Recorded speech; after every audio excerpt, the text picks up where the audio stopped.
Assalamualaikum warahmatullahi wabarakatuh. Salam hijau, salam pertanian, salam semangat, salam sukses. Berjumpa lagi di channel Raja Buah TV yang fokus menanam tanaman buah-buahan. Nah, selama ini fokus saya adalah durian. Dan mulai tahun 2001 pertengahan, bukan hanya durian yang saya kembangkan, durian plus alpukat dan tanaman porang. Nah, oke, hari ini saya mau ngajak review tanaman durian saya, kawan-kawan.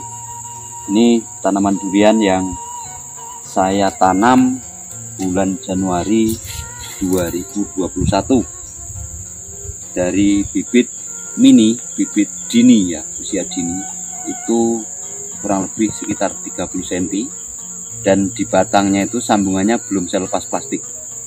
Hari ini sudah seperti ini penampakannya, kawan. Ini adalah durian jenis duri hitam. Menyenangkan kalau duri hitam ternyata sangat cocok sekali di lahan saya. Dari 140 batang yang saya tanam, itu ada 3 varian, ada 3 3 varietas. Ada duri hitam, ada bawor, ada musangking.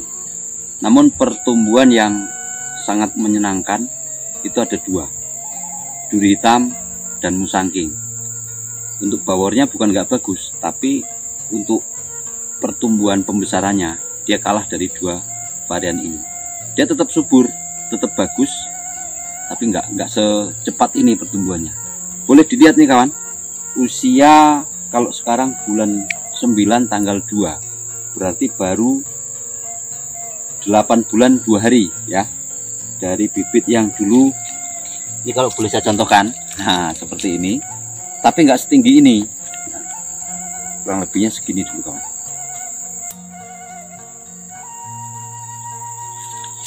Segini. Ekstrim memang saya nanam, sangat ekstrim sekali. Ini kalau para profesional biasanya belum mau tanamnya seperti ini. Dia nunggu pembesaran supaya akar di polybagnya penuh dulu. Ketika pindah ke lahan biar cepat nyebar akarnya dan sebagainya. Tapi karena saya itu punya semangat yang menggebu-gebu, sudah kepingin nanam, sudah nggak sabaran, terus nggak peduli, segini saya tanam. Cuma perawatannya memang ekstra kawan. Untuk penanaman segini nih, ini rawan sekali gagalnya. Terlebih lagi di lahan saya ini lahan bekas replanting karet. Lahan bekas replanting karet itu jamur akar putih ya, itu sangat luar biasa. Nah, satu-satunya cara yang harus dilakukan itu harus dijarakkan dari pohon atau tonggak karet. Sehingga prinsip saya gini, sebelum akar durian saya ini nembus sampai ke tonggak karet ini, saya harapkan tonggak karet ini sudah habis membusuk. Nah, di saat usia 8 bulan, ini tonggak karet saya pun sudah seperti ini, sudah melapuk. Plus saya setiap melakukan penyiraman itu saya gunakan fungisida untuk antisipasi. Saya gunakan antrakol ya, nggak saben nyiram nggak ya, tapi saya program minimal 2 bulan sekali itu saya campur di kolam penyiraman itu dengan antrakol. Nah, sekarang pertumbuhannya begini kawan. Ini saya tidak menggunakan pupuk macam-macam. Kalau para senior atau pembudidaya durian yang lain tuh sarannya ketika menanam dilubang dulu, dikasih pupuk kandang, diaduk-aduk, dinapkan dan sebagainya. Insya Allah yang saya lakukan tidak seperti itu, karena pertimbangan saya lahan ini masih jadi gudang jamur, masih karena benar-benar buka kebun karet langsung kita lakukan seperti ini. Saya agak khawatir ketika menggunakan pupuk kandang, apalagi tidak 100% meyakinkan saya kalau itu sudah matang, sudah fermentasi yang lulus, itu bisa berbahaya. Makanya saya sementara anti menggunakan pupuk kandang. Ini tanah murni kawan, nih seperti ini sekarang, boleh dilihat daunnya seger-seger, terus mupusnya nggak berhenti. Kuncinya cuma di air. Ketika nggak ada hujan ya minimal 4 hari sekali kita lakukan penyiraman. Dan nyiramnya jangan main ukuran ember. artinya untuk satu pohon harus 1 ember, tidak. Kalau saya nyiram itu ada alatnya di sana, saya pakai itu stem, pakai selang.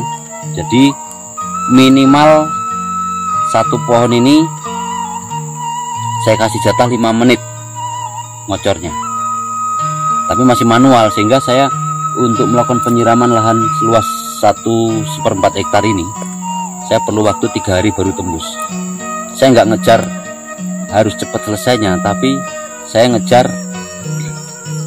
gimana caranya tanaman saya itu tercukupi air. Jadi nyemprotnya, nyiramnya itu saya benar-benar maksimal. Tapi hasilnya seperti ini, daunnya lihat segar, bugar. Kalau dilihat dari tanahnya, tandus ini kawan, bekas karet. Boleh dilihat, ini lagi habis bajak. Karena mau saya tumpang sarikan dengan porang. Nah, seperti ini kondisinya. Ini juga ada saya selip-selipkan pohon pisang, nanti akan saya sampaikan kenapa saya harus pakai pohon pisang. Jadi, dalam usia 8 bulan, dari bibit yang super mini, sudah seperti ini, sehat, segar, itu selain penyiraman rutin, saya juga sering melakukan pruning kawan. Pruning ya, memotong ranting-ranting yang saya pikir tidak layak untuk saya pelihara. Supaya apa? Tujuannya ketika ranting ini tidak saya potong, itu ada nutrisi yang harus mengalir ke ranting ini. Ketika ini saya amputasi, saya potong, harusnya ngalir, dia akan fokus mengalir ke dahan-dahan yang memang kita pelihara untuk program pembuahan. Begitu fokusnya saya merawat durian ini di usia yang sekecil ini, baru 8 bulan, percabangannya boleh dilihat kawan, sudah bentuk, sudah ke 4 penjuru mata angin percabangannya, boleh di zoom. Nah, ini kelihatan montok sekali batangnya, karena saya lakukan pemangkasan di ujung.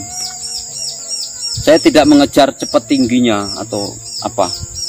Ketika saya putus ujungnya, saya pangkas, itu saya sama dengan melakukan penyumbatan keran. Harusnya nutrisi itu dipakai untuk tumbuh ke puncak, ya tumbuh berkembang terus. Itu saya paksa di stop sampai di situ, dan nutrisi dialirkan ke percabangan-percabangan, sehingga batang menjadi lebih kokoh, lebih besar, mupusnya terus karena harusnya mupus ke atas jadi mupus ke ujung. Plus kalau dilakukan pemotongan seperti ini kawan, dia akan melakukan untuk mendapatkan kelandaian cabang, ya, untuk mendapatkan sudut derajat sekian supaya buahnya bisa banyak dan cepat berbuah. Itu dengan dipicu pemotongan ini bisa terjadi kawan. Biasanya nih kalau durian masih gini, dahannya ini cenderung naik ke atas, cenderung begini. Ada 1-2 yang telat saya lakukan pemotongan, terpaksa saya harus membentuk percabangan itu dengan manual. Saya jepit pakai kayu, saya tali, saya kasih bandul. Tapi untuk pohon yang ini, sebagai contoh, karena dari awal sudah kita lakukan pemangkasan, dia akan membentuk dengan sendirinya, kelandaian percabangannya itu mantap. Nah, terus kalau selama ini kawan, berkebun durian itu identik dengan orang yang banyak uang. Berbeda antara saya yang melakukan berkebun durian dengan para pemodal-pemodal yang siap. Mereka berkebun durian itu tinggal ambil, gesek, tunjuk, Pak tolong sana, Pak bibitnya mati, ambilkan lagi. Saya tidak lakukan itu karena memang saya sementara hanya punya tekad, punya kemauan, modalnya terbatas, modalnya tekad, niat, tenaga. Inilah yang saya lakukan kawan. Sehingga ya seperti ini. Saya mensiasati operasional saya untuk merawat durian ini karena durian juga nggak mudah ya, tidak cepat buahnya 1 bulan, 1 tahun itu nggak mungkin terjadi. Paling enggak kalau saya tanam yang usia dini seperti ini perlu waktu 4-5 tahun saya baru nyicip produksinya. Nah selama 4 tahun ke belakang nggak mungkin saya berkebun durian terus saya puasa, saya nggak makan. apalagi saya juga udah punya keluarga, ada manusia-manusia yang harus saya nafkahi. Jadi saya lakukan seperti ini kawan. Saya melakukan sementara tumpang sarinya dengan pisang. Keberadaan pisang untuk sementara belum mengganggu durian saya. Untuk jangka panjang mungkin bisa mengganggu, tapi untuk sekarang belum, karena perebutan makanan itu belum terjadi. Dari akar pisang belum nembus ke sini, ke areal pokok durian. Dari perakaran durian juga belum menyentuh ke jangkauan akar pisang. Ini dari pisang 6 bulan pertama saya sudah nyicip panen kawan. Pisang yang saya tanam itu ada pisang lilin, pisang ambon, pisang kepok. Dari 3 ini juga bervariasi cara panennya. Kalau lilin 6 bulan itu saya sudah nyicip panennya. Kalau ambon itu 10 bulan saya baru mencoba panen. Kalau kepok 1 tahun plus saya baru panen. Sehingga ada 1-2 yang saya tanami kepok, ada 1-2 yang saya tanami ambon, tapi mayoritas lilin. Nanti kita ambil gambarnya pisang-pisang lilin yang sudah berbuah. Kita fokusnya sekarang masalah durian kawan. Sekaligus saya pengen menginspirasi anak-anak muda yang ketika sekarang mengeluhkan cari peluang kerja susah, cari kesempatan kerja susah, kuliah mahal dan sebagainya. Saya coba membuka wawasannya bagaimana kalau dari sekarang mulai investasinya itu menanam. Kalau belum mampu 1 hektar mungkin 1 batang dulu, lebih 1 batang, 2 batang, 3 batang, 4 batang, biaya murah dengan tahun yang sesuai, misalnya 4 tahun kita sudah nyicip hasilnya. Oke, seperti ini. Ini dari 1 pohon kawan ya. Nah sekarang kita tinjau pohon berikutnya. Boleh di zoom. Nah, ini saya tanam jaraknya ukuran 10 x 10 kawan. 10 x 10. Di sela-selanya itu masih saya sisipin pisang. Setiap antar pohon durian ke pohon durian itu saya kasih 1 pokok pisang. Dan sekarang mulai saya tambah lagi dengan alpukat. Alpukat. Nah sekarang kita lihat sini. Sekalian kita lihat alpukatnya.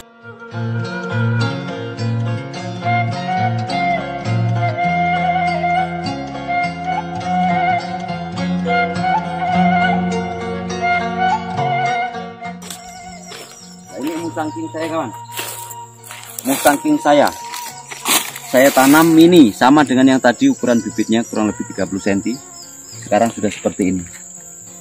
Kalau Anda lihat video saya ke bawah, ke belakang, waktu saya penanaman ini dan setinggi apa bibitnya, Anda bisa lihat.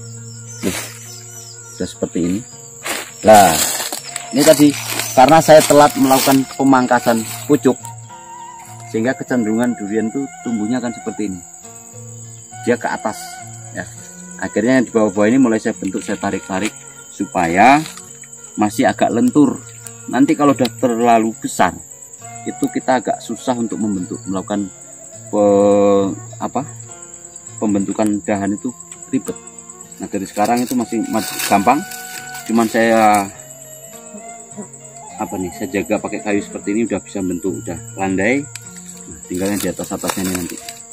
Ini sudah saya potong kawan, sudah saya potong, tinggal nunggu ini udah mulai semi.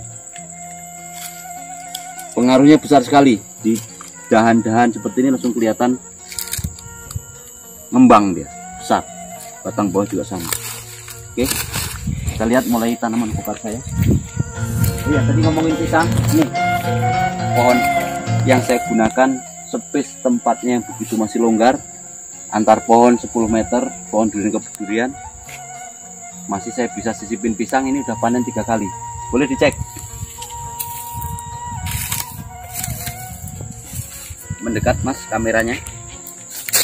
Ini pohon pertama yang saya panen pertama. Itu lilin, pasaran di sini 1 tandan itu 40.000. Penjual bisa menjual lebih mahal, tapi saya yang penting mendapatkan hasil. Ini pohon yang kedua yang saya panen.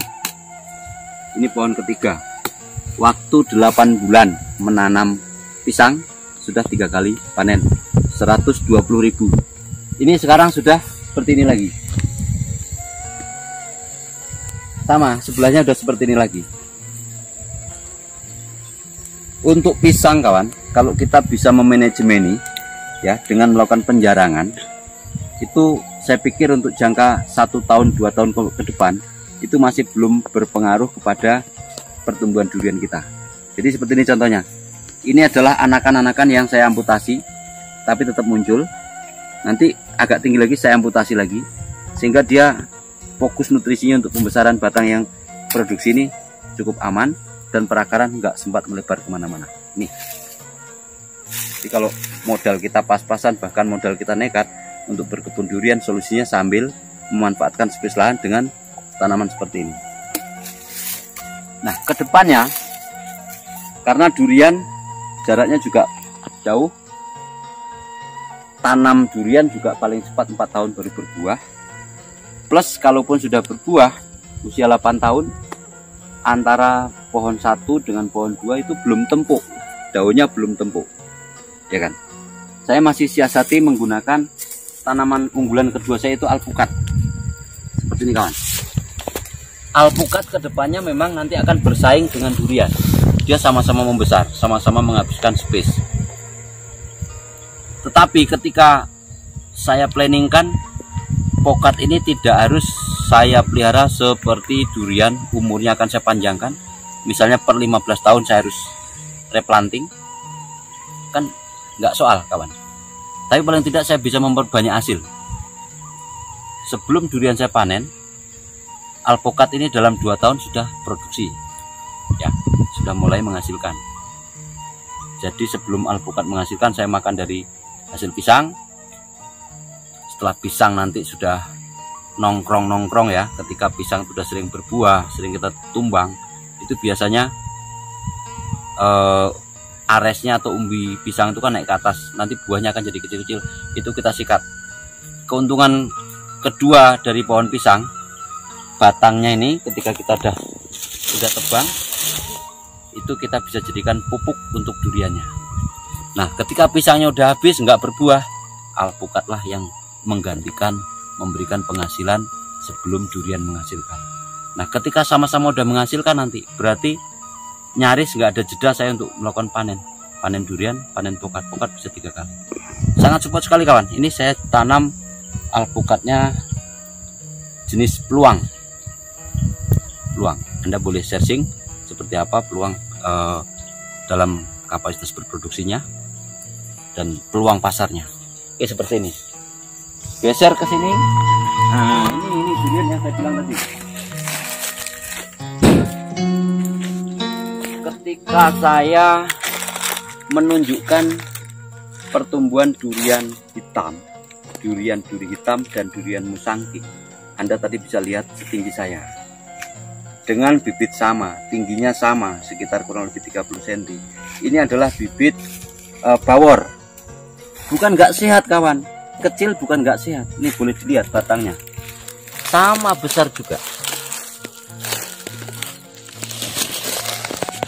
Tapi kecenderungan tumbuhnya memang tidak sebongsor, tidak sepikor pohon musangking sama duri hitam. Nih, kelihatan bagus kan ya? Selalu mupus terus, pangkal batangnya pun kekar, bagus. Inilah kelebihan dan kekurangan dari varietas antara musangking, duri hitam, sama bawor. Nah, seperti yang saya bilang tadi, pohon pisang yang sudah saya panen, batangnya saya jadikan bahan organik di sekitar pohon durian ini. Ini secara jangka pendeknya kawan, ketika curah hujan lagi jarang, dia bisa menahan penguapan air dari tanah. Jadi tanah saya itu cukup lembab ketika di atasnya ada tumpukan-tumpukan batang pisang seperti ini. Manfaat kedua dari batang pisang yang saya serakkan di sekitaran pokok durian ini adalah pupuk kawan. Di pohon pisang ini mengandung pupuk fosfat yang luar biasa. Jadi pupuk organik, tidak ada istilah overdosis dan sebagainya. Dia seiring waktu melakukan pelapukan, pembusukan dan sebagainya. Insya Allah nanti ini juga akan mempercepat dalam pembuahannya. Sudahlah dia memberikan hasil lebih awal pisangnya, menyuplai untuk biaya operasional kami dalam melakukan perawatan durian. Manfaat berikutnya, limbahnya masih bisa saya manfaatkan untuk proses kesuburan tanah sehingga tanaman durian saya ini bisa tumbuh lebih baik. Oke, ini dari yang bawor. Kita geser ke sini lagi. Nah, ini pisangnya.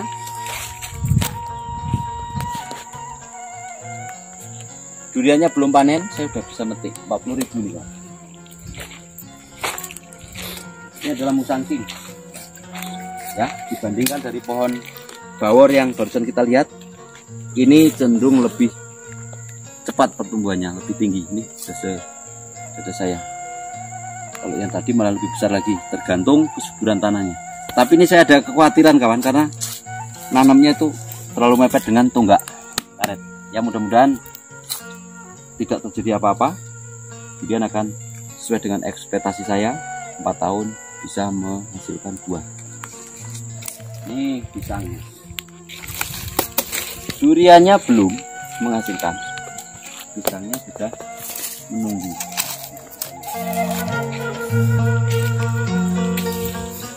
Ini alpukatnya kawan, saya tanam di antara, ini saya seti mata 5. Dari 4 sudutnya ada pohon durian, sudut sana, terus sudut depan kiri saya, sudut samping kiri saya, sudut samping kanan saya durian, tengah-tengahnya ini saya tanam alpukat. 40.000 di tangan.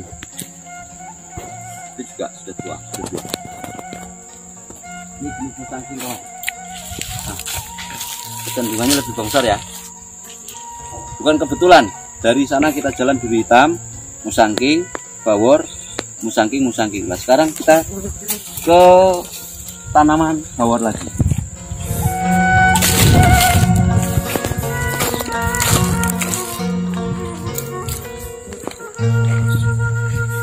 Nih bawor saya. Tantangannya juga gede kawan. Tapi dia suka cebol. Dia nggak seperti musangking dan duri hitam. Dia cenderung kekar pendek. Tapi konon ceritanya dia lebih genjah, buah lebih cepat. Tapi harganya masih kalah dibandingkan duri hitam dan durian musangking. Oh ya, tanahnya ini saya bajak, saya penuh bajak, saya olah sedemikian rupa sambil ngerawat durian, sambil menunggu besarnya alpukat. Ini rencana juga mau saya tanami tumpang sari durian. Porang. Ini lagi kita olah lahannya, plus di sana kita lagi melakukan pembibitan. Ya sambil menunggu masa tanam tiba, tanah sudah kita gemburkan seperti ini. Fungsi penggemburan di samping untuk kepentingan tanaman tumpang sari, karena ini juga bekas lahan karet. Tujuan saya adalah sambil menjemur lahan ini, tanah ini, agar jamur akar putih itu bisa diminimalisir. Tanahnya kita aduk terus, kita panggang terus, kita panaskan terus. Plus ya agar tanah lebih gembur, perakaran durian ini nanti bisa main jauh dari makannya. Oke, mungkin segini dulu video dari saya. Saya hanya ingin mengajak rekan-rekan muda, terutama yang mungkin tidak ada minat untuk kuliah, tidak ada minat untuk masuk dunia kerja langsung terjun ya. Alangkah baiknya kalau dari sekarang kita membangun kebun, investasi yang paling aman, investasi yang tidak kenal rugi, dan insya Allah pasti kembali modal itu dengan cara berkebun. Dan pastikan Anda menanam tanaman yang menjadi komoditas andalan yang pasti dibutuhkan pasar. Salah satunya durian, alpukat. Kalau di tempat saya juga ada, andalannya adalah sawit ya. Oke, salam petani, salam hijau, salam sukses. Kalau Anda bisa sukses di usia muda, kenapa harus nunggu tua? Terima kasih. Wassalamualaikum warahmatullahi wabarakatuh.